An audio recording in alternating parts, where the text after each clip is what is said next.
Go. Oh, it's rolling. Okay, I'm very I don't know where video, but screw it. I'm going ahead and doing it.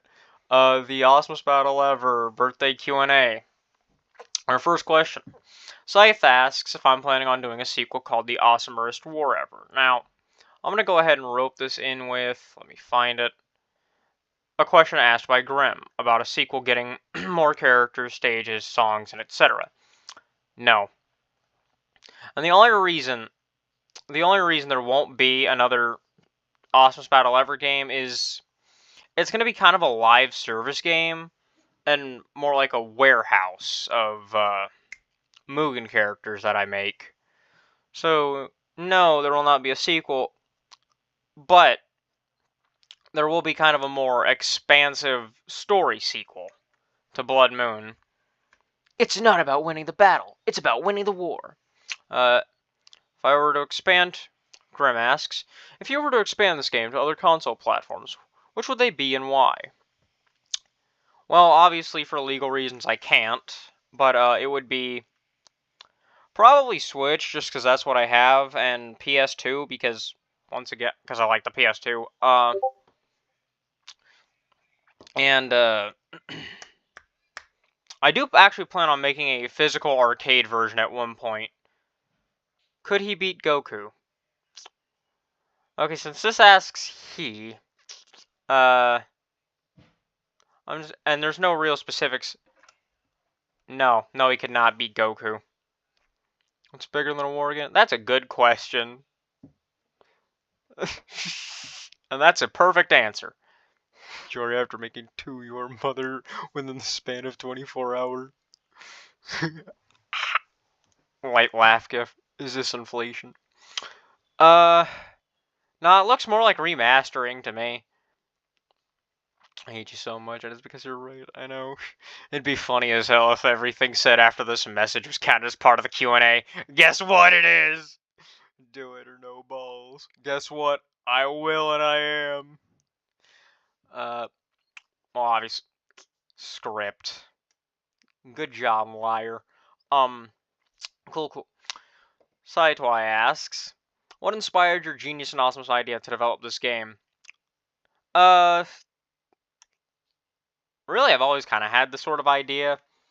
But if I really had to pinpoint games that inspired it, MVC, MK, and Smash Ultimate. Do I hate P as much as you do? Yes, I do. They peas me off. And yes, each character will have their own story ending, basically involving them defeating the boss and what happens afterward. Awesome, how's it gonna work? Like this. Except not like that. Of course, complimenting a name font that is no longer there.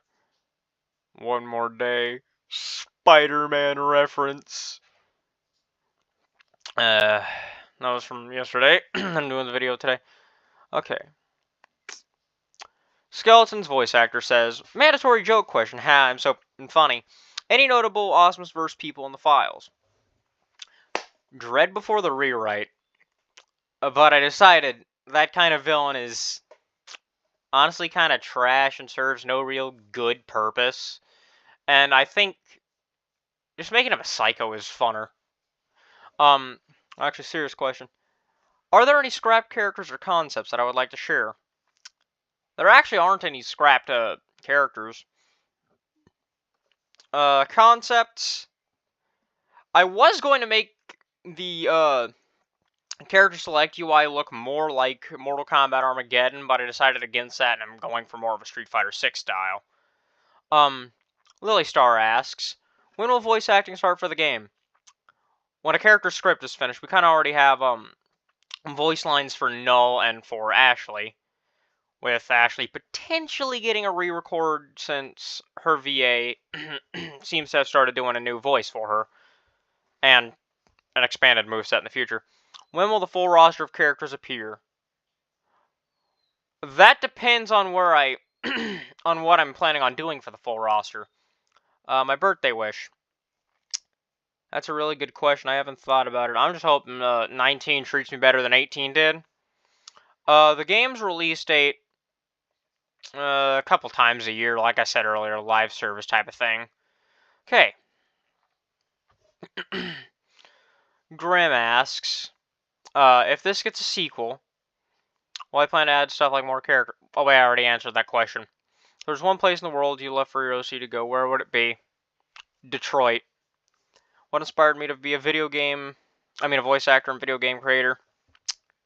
Voice acting, I've just kind of always loved doing voices, so I might as well just do something else with it, you know? As for video games, I've just loved video games my entire life, but my game development did kind of start with an F&F mod. Lilystar asks, who's my favorite and least favorite OCs, and why? Well, Ashley's my favorite. Not just because I think she's an attractive character, but, like, I don't know, I think I did good with her design. And just an overall fun character. I mean, it makes sense. She's shipped with my self-insert, so it makes sense that she would be my favorite character. My favorite of my original characters. Now, as for my least favorite OC, I'm honestly going to have to say Timothy. Y'all don't know who Timothy is, and that's because, like, right after I thought about him, he basically became irrelevant. He was supposed to be like a doppelganger for Jimmy, but ever since Ayaka quit being a doppelganger for Ayano, he just kind of has no purpose. Heck, he was supposed to, like, be canonically killed off and all that. And the last question, Skeleton's voice actor asks, if you were forced at gunpoint to put a sprite from the old ABE F&F mod into this one, talking really old, the Game Jolt one, which would it be? And I'd have to say, the original Venom and Sand sprites, or some of the original backgrounds, just because I kind of have a little bit of nostalgia for them. And that concludes the Q&A. I don't know what to do now. Screw it, we reading off. Nah, we ain't reading off the wiki pages. Give me 1 second. Freaking teaser moment. Done, teaser over, video over, goodbye.